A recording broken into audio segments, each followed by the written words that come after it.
Hello, and thanks for joining the Dealership News Podcast. Today, we're happy to have Mr. Cory Mosely as our guest. I am Kelly Kleinman, dealershipnews.com. Cory, good afternoon, good morning, good night, wherever you are in the world. Thank you, Kelly. Thank you for having me on the show. So I'm going to try and give the best possible introduction to you here. You've been an entrepreneur since the age of 14 with business interests in the salon, laundry, business consulting, automotive, and confectionery sectors.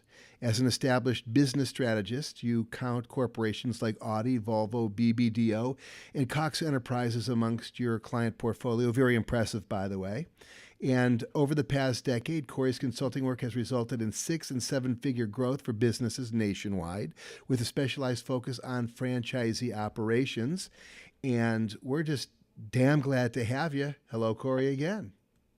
Well, thank you. Thank you for the great introduction. I pulled it right off your website, and you know it. I know you did. Cory's got a great voice. He has his own show airing on the CBT network. If anybody wants to tune in, I do suggest you do. How did you get your start in the automotive industry? Is it something you always wanted to do, or did you just find a healthy niche in automotive as it applies to your current business practice? Yeah, honestly, I wanted to be an attorney. I'm probably the only kid that you would meet at 13 years old whose favorite show was LA Law.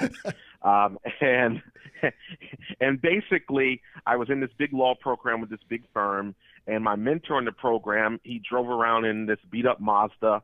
He always looked stressed. He complained about his college debt and his law school debt and talked about how he'll spend the next 10 years working 100 hours a week trying to make partner. After getting a taste of that, I realized that it wasn't really a lawyer I wanted to be. It was really, how can I use my communication skills? I've been trained as a speaker since the age of 13, competing in that area. So I was looking for an area where my income opportunity would be great. I could use some of my natural talents, speaking in front of people, communicating, and getting people to think my way, i.e., sales. And if I developed those skills, I figured my income opportunities would be exponential. So into the car business, and plus, I like the idea of being 18 and driving around in a new demo, which I was able to do. So they don't do that anymore. A lot of people don't do demos anymore, but I was able to drive a demo to my high school graduation, so that was pretty cool. So that's how I ended up in automotive retail, worked on the floor, worked in dealerships, moved up management, and then really came the internet. And nobody quite knew what to do with it. Was it going to be around? Will people really buy cars? And being still in my teens at that time and being the guy who knew how to turn the computer on, I became the de facto internet manager. And ultimately, after doing that for a few years, finding out some formulas, finding out really what made people tick, as I like to say, I was able to spend some dealers' money to figure out things that worked and didn't work. I was able to launch my own consulting business and kind of commit the next decade or so, particularly in the automotive industry, to working with dealers, working with manufacturers, like you mentioned in my bio. And now we, have a great business inside automotive, and then we also help other entrepreneurs and other small business owners in kind of what I call the general population as well. Which we will get into in a moment. By the way, little known fact, I was actually in LA Law. I was an arresting officer snagging Markowitz for drunk driving, and I booked him in the police department. There was a big earthquake actually in the soundstage right? when I did it. Small world. Moving right along. What would an elevator pitch sound like for you? Should you ever need one? After all, you always be selling, right? Right. I mean, yeah, the elevator pitch. I mean, for us, our mission, especially at Mosely Automotive in that sector, is really our focus has always been to help dealers become more progressive and profitable. Mm-hmm. So if that's their goal, if a dealer's sitting around saying, hey, I want to, how can I grow my business? What are we missing in sales opportunities? Is it my culture? Are we missing stuff in the internet department? Is our marketing? That's the plug-in. So as you can imagine, a great deal of our business is driven by, referral business, clients that have been with us for years, speaking engagements. I'm a 15-time speaker at NADA convention and a ton of dealer associations and opportunities like this, Kelly. So, for us, it's really that piece. If you're looking for progress, you're looking for something. That's why my show is called Progressive Retail on CBT. Hmm. If you're looking for where we're going, not where we've been, and you're looking for answers that maybe aren't right in front of you, then we're the people that, generally we talk to. So I always laugh because a lot of times I get a ton of calls about, the latest and greatest thing is going to revolutionize the business. And I said, well, fortunately, some of our clients can't answer the phone yet. They still say sales when they pick up the phone. So there's just these different pockets where people want to become more effective and want to get better, and sometimes they don't know how. So progressive and profitability are the names we want to be synonymous with. Is there a difference between the way Canadian car dealers operate versus the way they do here in the States? And sort of as a caveat to that, are dealers looked at with the same healthy modicum of, do we call it distrust, as they are here? And how do you suggest they turn that around? Well, so that's that's a ton of questions there. Let me Yeah. see. Let me take a stab at them. Number one, I would say I've been fortunate enough to do work in Canada, to both speak there for several organizations, Trillium Auto Dealers, and several of the associations, and work for some dealers in that area. And honestly, I think obviously there's legal differences, right? How you advertise, how you can do certain things by way of law and practices. So of course that's different. At the end of the day, I think both U.S. and Canadian dealers want the same thing. They want to be able to profitably sell cars. At the end of the day, we think of the car dealer as this big, huge entity, but they're a small business. Honestly, they're a small business like other small businesses. They just are dealing with larger amounts of retail inventory and facilities, but they're honestly a small business. So what they're all looking to do is stay profitable, right? Take care of their employees, feed their families at a level, both at the employee level and at their level. So they have the same priorities. I think the execution may be slightly different. And of course, when you get into Canada, your strategies can differ by province, right? So you can have certainly differences in techniques and what customers respond to. So I would say yes, to a certain extent, both legalities and some of the action and some of the marketing that might take place. From a distrust level, I think there's a general. We could argue, Canadians are nicer people or more trusting as a group, but I think at the end of the day, a lot of the things that a lot of challenges that car dealers have or the auto industry has, it brought on itself to a certain extent. So, every time you see an expose, and you don't see them as much anymore, but if you go back to, the 80s and 90s and, 2020 and Dateline, there was always some expose on what car dealers were doing. People love to blog about it or go undercover. And that's what created the stigma. You don't see all the good work, right? You don't see all the happy customers. You do now more so because of social media, but back then you really didn't. It was only when there was a problem. So I think the general air about car dealers, and we hear it on the TV, anytime somebody wants to, take a shot at something, they'll go, oh, he was acting like a used car salesman, as if that was a bad thing to do. So I think yes, it's still out there, and the way to change that is to focus on the customer experience, focus on trying to remain profitable, but do the right things by the customer. Not earth-shattering, but there has to be a mission and philosophy and directive from the top to do that. I'm going to kind of just change gears a little bit from the questioning. Sure. And as far as turnover is concerned, dealers here in the States versus dealers up there in Canada, do you see a little bit more of a stable environment up there for an employee, or do you see just as much turnover as you do down here? Well, let me say this. Obviously, full transparency, obviously I've done a ton more work in the States than I have done in Canada.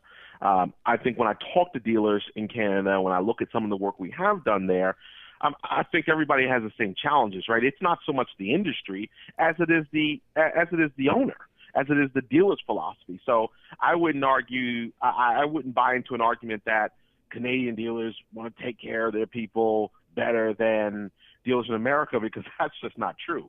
I think it ultimately comes down to the business owner, where their priorities are, what their opinions are of employees in general. I've watched an owner walk into a dealership and half the people have no idea who he is. So what does that tell you about management style? What does that tell you about being connected to your team? Really the best organizations, right, have employees and team members that will run out in the middle of traffic for them. The proverbial, I would take a bullet for that guy. So are you fostering that or not? I don't think it's a country conversation. I think it is more about the individual philosophy of the business owner when it comes to turnover. And turnover, obviously, is typically driven by a couple of things, right? Number one, compensation plan. Two, recognition. And three is generally the advancement track. And you see that a lot with bringing millennials into the workplaces in the industry. The average millennial is just not prepared to come in and be a salesman and remain in the same salesman category for the next 20 years like you have some salespeople that have done that, that are in their 50s and 60s now. They started in the business in the 80s, and they're still selling, and some of them have a great book of business. Some of them are still starving because they haven't really mastered their craft. But most people generationally now are not going to do that. So if they don't see a career path or an opportunity, those things contribute to turnover, as well as whether changing the comp plan or not having a comp plan that is adequate or highly effective, that feeds high performers or breeds the development of high performers. Well, that's a good answer. So when you get hired by a dealership or any business for that matter, since what you do is fairly agnostic, what does your checklist look like when you are determining, what the business needs are for that particular business, and how do you approach a collective of employees all with different personalities? So it's very interesting. Obviously, the work that we do, sometimes it'd be great if it really was static, meaning, hey, we sell this training program and we come in and do it just the same way. It really, instead of consulting, because it's part consulting, part strategy, part therapy. So I've worked with a lot of small business owners, meaning generational dealerships where there's first, second, and third generation. I've had to counsel brothers and sisters and fathers, and so I think when you kind of look at that process, number one, first going in, we don't do anything without an analysis, and there's an investment for that. So there's no free consulting or free. We'll look at it for free, because obviously at that point the only incentive is to find things wrong. So when there's an investment tied to it, we're really able to be super objective, and what we generally give back is what we call a what we would do action plan. And that is our action plan to say, hey, here's what we saw in the particular area that we were looking at, whether we came in on site, met with your team, reviewed your CRM system or your marketing. Here's what we would do. You don't need to hire us any further, but you can do that, but here's what we would do. So any engagement that we have starts that way. No one calls us up and says, hey, can you just come do some training? I'm quick to say that's not what we do. We provide training as part of the strategy that's created that we're trying to accomplish for our clients. So that's number one. We don't do anything without an analysis and really looking at what's going on in kind of a multi-point way, both technically and culturally. So to your additional question about teams, again, we realize, we have a big group right now. We report to a series of vice presidents. We report to a series of general managers. We have to work with frontline personnel, and all of those things require different finesse. And honestly, that's just a skill. People think anybody can be a consultant. People think because you were able to sell cars or because you were good as a desk manager that by default you can become a consultant. But honestly, true consulting and strategy work, you have to really have the skill set to work with those people. So you say, how do we get along with it? We have the skill set. My team has the skill set to pay attention to the needs of the individual client and sub-client, so to speak, to ultimately try to produce a positive outcome for our clients. Sure, that's a really good answer to that question, because there's so many different personalities in a dealership. There's the guys who know it all, the guys who've been there, done that, and then there's the ones who are really looking forward to learning and experiencing getting better. Absolutely. So it's a good approach. So we did a experiment. I want to say we did it about 8 months ago, where we went out and touched base with about 346 used car dealers. And Okay. we found that only about 19 to 20% of them were following up on any of their internet leads at all. Right. It's an obvious issue, and a lot of those follow ups were just an automated response with very Hmm. little, with almost no follow up afterwards. It was actually kind of embarrassing. But we found out that across the board Tragic. in all of America, this is what's going on. Yep. How do you train dealerships to properly follow up leads, considering that those numbers are as bad as they are? Right. So here's the great debacle, right? And Yeah. the great debacle is not how do you train them. It's not who needs it. It's who is willing to make the investment in doing it. The solution, not to give anything away here, the solution is actually not as difficult as the real problem, which is those dealers who let only 19% be responded to, having the vision and the forethought to say, this doesn't make sense. Let me go hire someone to help me with this. That's the greatest problem, not the execution of what do you do. Because, listen, I can improve your sales if you just picked up the phone, right? So Right. that 19% could go to 90% if people just took action. Then you could say, how do we make it good action or better action, right? Mm-hmm. It's the taking of the action. But that is all predicated on someone making decision. I often quote Peter Drucker, famous management guru. He was talking about decision makers. And the statement he made is that people get really confused about the idea of a decision maker. A decision maker is not the most intelligent person. It's not the person with all the best ideas. It's not the person with the best experience or the most experience to make the decision. A decision maker is dialed into one simple thing.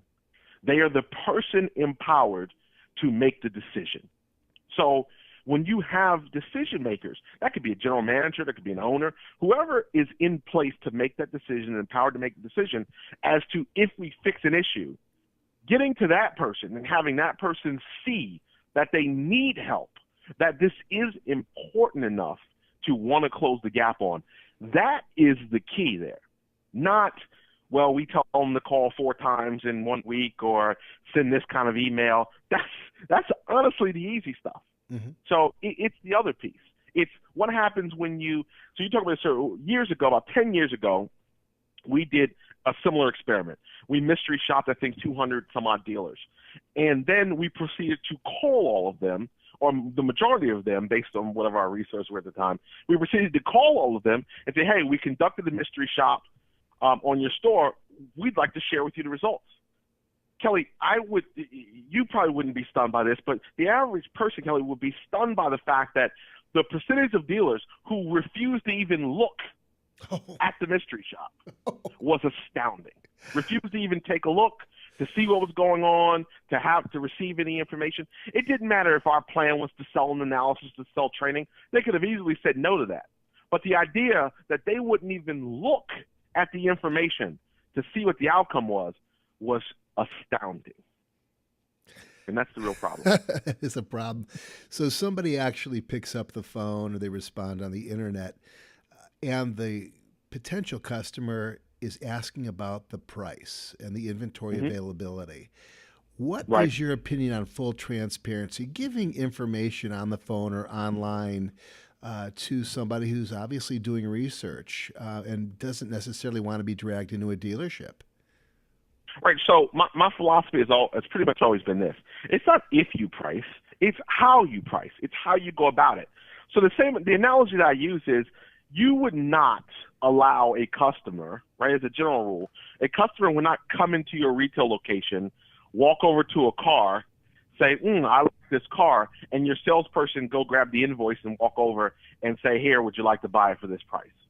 Right? That's not how we would approach a customer in the showroom, right? We have a sales process. Some dealers' process are more efficient than others, but we have a process to move the customer through, right? The proverbial road to the sale. So that always culminates in price, right? You have a price discussion. It's how you get there. Now, if I go into a showroom and I say, I know for a fact I want to buy this car, and really I don't need to go through all these things. I'd like to, just kind of get to it. And the dealer ignores it, then they're not paying attention to to the needs of the customer. It's very timely. I have a video series called Work on Yourself Wednesday, and we just did a video this week on the topic of listening to the customer and how it was based on, this week was based on actually a friend of mine who went in to buy a car, or went into a dealership. She already was a repeat customer. She went in to buy a car, and they just gave her the complete runaround, played all the, oh, well, we're losing money and this costs, we got to gas up the car and all this other stuff. She got irritated, went to another dealer, made a deal in 10 minutes. It was $25 a month better. And the other dealer had the nerve to be mad that she did that. But they weren't paying attention to any buying cues. So my opinion is the same. If I'm engaging a customer, my process is always to do what I call go wide. I always want to try to have it done my way, right? Mm-hmm. I want to introduce myself. I want to offer value at the dealership. I want to work to schedule an appointment. I want them at my house because I feel more comfortable in my house than they do in theirs. So, of course, I want to go down that process. That's different than outright ignoring a customer's request for information.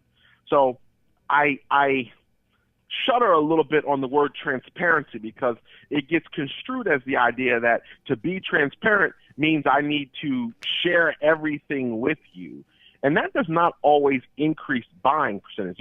There's a science, right, to how we buy, decisions we make. Marketers know that whenever you introduce men to options, you don't give them more than 3 because after that it gets confusing. Mm-hmm. So if you ever open like a circular, like a Best Buy ad, and they're showing you TVs, you're never going to see more than 3 TVs offered on a page. You'll see probably good, better, best, because offering us 4 or 5 men predominantly buy TVs now creates confusion. They studied this. So why would I, in an effort to be transparent, go, here's all 12 TVs we have, here's all the differences, here's all the pricing, here, we're transparent. That would create a disaster because it goes against how my mind needs to process or how I need to buy. So I don't want people to get confused with transparency. But providing the customer information that fits their buying needs is a completely different story, and I highly recommend it. I used to term too many choices or too many options choice fatigue. I used to right, paralysis by analysis. They say all those different things that involve being overwhelmed or trying to process too much information. My friend says, "Oh my goodness, there's too much stimulus going on. I need to calm down." So you're about to drop $25,000, $30,000, $40,000, $60,000, $70,000, $80,000. Yeah, I can understand that. Well, right. Cory, I know where you're going to be in a couple weeks, but 5 years from now, where are we going to find Cory Mosely? I haven't heard that question in a long time. I actually haven't interviewed in the job in probably 20 years, so I know I haven't heard it there. Our goal, our mission is kind of pretty simple. I've tried to fashion everything I would do around the idea of trying to be progressive. I try to stay at the front of the learning curve. And then I try to bring that information to the people in my network. So, I try to, we're active readers. I'm a student of business. I'm a student of business growth. I'm a student of strategies.